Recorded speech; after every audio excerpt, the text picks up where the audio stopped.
All right, so I'm going to have you guys stop balancing for a few minutes and let's talk about what we are covering today, okay? So, first thing, all right, so just in case you have no clue what was going on for the last 2 days, all right? No judgment, it's okay. But this is the calculation that you were doing. You basically had moles of something. You brought those words down to the right. I know that this is back in railroad tracks. Today, all your notes will be on times in a line. So if you want to change it to railroad tracks, you can do that, or I have another copy of the notes, whatever. Just let me know. But you were dealing with this calculation. You had some number given to you, and then you put in coefficients from a balanced equation. We were switching from something that was given to us to something that it was asking for, okay? So this is what you have spent a lot of time on right now, all right? In our previous chapter, you guys did a lot of these. You did a lot of conversions, all right? Because you were changing from grams to moles, right? So we had to divide by a molar mass. If we wanted mole to grams, we had to multiply by a molar mass, right? Does kind of sound familiar somewhat? Those were all conversions. Those are things that we're going to be using in this next chapter, stoichiometry, okay? Which we got a little taste of that on Monday when we were talking about waffles, right? So now I'm going to kind of direct your attention to this little map. I did not give you a copy of this because it doesn't necessarily work for everyone. But if it is something that you would like to include in your notes, just let me know and I'll get you a copy of it. I have copies already made. But basically what we have here is this is your stoichiometry world. Okay? Stoichiometry world. So what you guys did last chapter was you were writing the molar mass carriage between moles and grams. Or we were, no, you guys didn't really use this one too much, but we had 22.4 liters. Okay? So the 22.4 liters, you have to write the V22.4. Or we were writing the Avogadro Express. We were using Avogadro's number, that's 6.02 times 10 to the 23rd. But in all of that, we were only talking about one element or compound, right? So we could travel and stuff like that, but you were stopping. You were doing a one-way, one direction kind of conversion there. Okay? So what we're moving into is you're going to be taking those conversions and you're going to be traveling elsewhere, okay? So, like I was just saying, you guys have been stuck in this little spot on the map, okay? So, we were in Mole Town, and what we noticed that we did was we had started with moles given to us, and then we put our coefficients in. We changed from A to B. So, if you look at this little map, I have this little bridge drawn right here. So the way I like to describe the little bridge is that it is a magic bridge, all right? You basically go in as A, you come out as B, or you go in as B, you come out as A, all right? The mole bridge is necessary. If you don't do the mole bridge, you're not doing the calculation right, and the whole thing is wrong, and you should stop, all right? If you do not cross the bridge at one point in your calculation, you're not doing it correctly, because the whole point of this chapter is that we can talk about one compound and compare it to another compound or change it to another compound, all right? So the way I like to think of it is here in San Antonio, if you have people coming from out of town, what is the one place that they always go? The Alamo, right? The Alamo. Okay. The Mole Bridge is like the Alamo. So the minute you get into Mole Town, that is where you go. If you started in Mole Town, you cross the bridge. That's what you got to do. It's always what you do once you get to Mole Town. Okay? All right, so let's talk about this. So I told you have to use the B-22.4. Yes, that's a bomber plane going to a farm.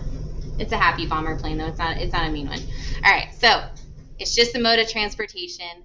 But anyway, we're going to be using this one a lot more in our gas units. I'm not going to talk too much about it, but we know that we can divide or multiply by this number in order to change to volume of gas, all right, from moles.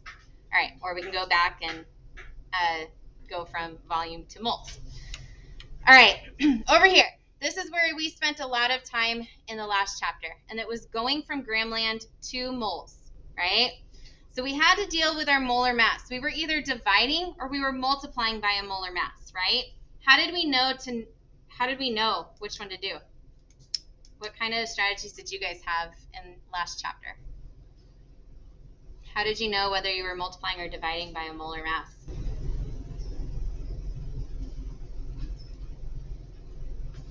Remember, these were the two setups that we had. You were either doing this one or you were doing this one. How did you know if this one meant that you were multiplying or dividing versus this one multiplying or dividing?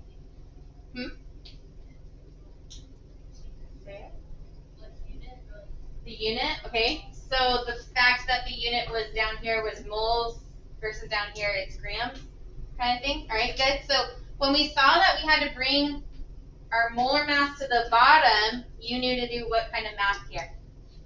Most of you guys got it.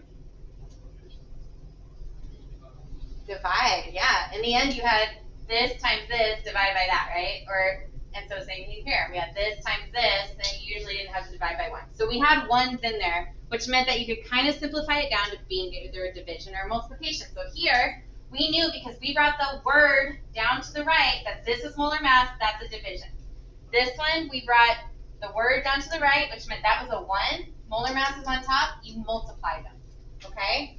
All right, so when we were writing the molar mass carriage, okay, let's just say we start in Gramland, we could travel to moles, okay, by dividing by molar mass. Once we get to Mole Town, you do what everyone goes to Mole Town for, to cross the bridge. You change from A to B. Then if we want to come back to Gramland, we could then multiply by molar mass to come back here, okay? We're kind of getting the story analogy here. It's a map, all right? Up here we have particle city. So particle city was where we had atoms and molecules, formula units, particles, all of those. That was where we used Avogadro's number to go back and forth. Once again, depending on where your word was, you knew whether to multiply or divide by it, okay? So I'm going to kind of refer to this, and I will say the word like Mole Bridge, or I'll say we're going to Mole Town and things like that. So this is what I'm talking about. So kind of keep this map in the back of your mind. One other thing that I want to point out, is there a back road from Particle City to Gramland? Is there a little magical road right here, or back road, or anything between these two? No, right? And there's none between these two. There's none between these two. What do you have to go through in order to get to any part of this map?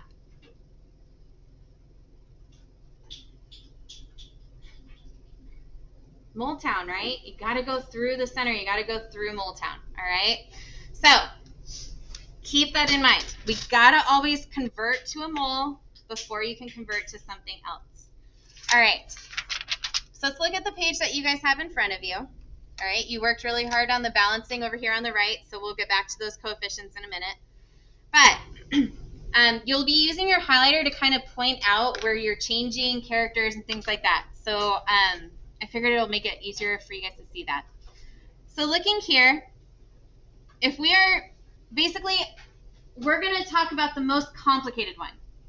The one that everybody dreads teaching, and the students are like, oh my gosh, it looks terrible because it's lengthy and stuff like that, right? In my opinion, this is like the meat and potatoes of the whole thing. It's the one that shows you the setup of everything, okay? So we're going to fill that out, and then we're going to talk about it because I want to show you all the different things that you'll find in it, okay? So looking here, if we're going from grams of A to grams of B, so you do have a couple things that you're writing in these lines, by the way, okay? And if you want to add in your little parentheses, you're more than welcome to do that if that made more sense to you. For typing it into your calculator, you might do that too, okay? But what you are always starting with is you're always starting with a given, right? So say given grams of A. Given grams of A. And notice I put it over 1. You can choose to do that, or if you look below the page, I didn't do it for the others. It's up to you, whatever makes most sense to you. But it's a whole number, okay? All right. So now that I have that, notice I took the words and I brought it down to the right, right? So we have grams of A. We brought it down to the right. Where did we have to travel to? Moles, right? Mole Town. All right, this right here is just a conversion. This is your convert step. So in last chapter, how many moles were we always talking about when we were just trying to convert? What was the only number that we put next to moles the last chapter? 1. Exactly. So we're going to put a 1. We're going to circle it because that's a guarantee. On the conversion step, it's always a 1. And what was this number down below with the mass? Where are you going to pull that number from? Periodic table. It's your molar mass. So I'm going to put MM. I hope you know what MM is. If you do not, please put periodic table number under it. Okay?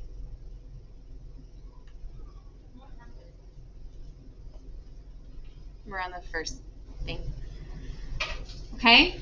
All right. So then you see that I brought words again down to the right. We're still talking about A. This is where you see the word mole the first time. The minute you see moles on the bottom, this is your mole bridge, right? We just traveled from Grahamland to Moletown.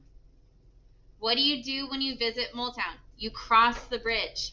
That's going to be the place where you are going to be putting in those coefficients. So we're going to go ahead and label this with the actual word. It was the mole ratio.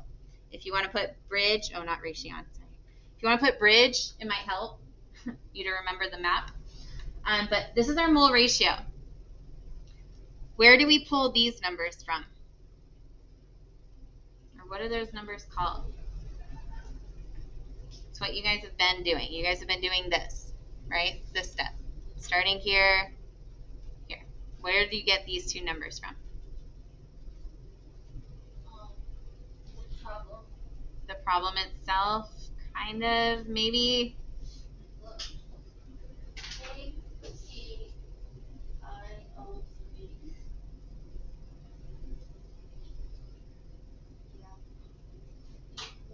So how many moles of KC? We're not doing the problem. We're just writing it out. You guys, where do you get the moles? What did I just make you do as your warm-up? Oh, Balance to make what numbers? Your coefficients. Thank you. All right, so turn your page sideways. We're going to write that in right here. These are your coefficients from your balanced equation. Those are your coefficients.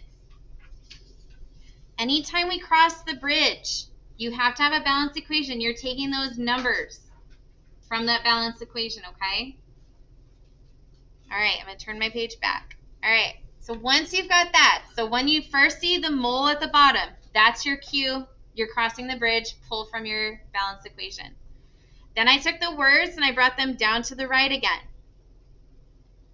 Here I have moles to grams. This combination is another conversion step. So what number do we put next to moles anytime that we're converting? 1. A 1. So we're going to put the 1 with a circle around it because once again it's going to be the number 1. And where do we get the number at the top? From the periodic table. It's your molar mass again. Okay? So take a step back from that and look at it. Do you see the pattern here? Yep. You have a conversion step at the beginning, a conversion step at the end. In the middle is where you cross a bridge. You change from one of your compounds to the other. All depending on what your problem or your experiment is asking for. Okay?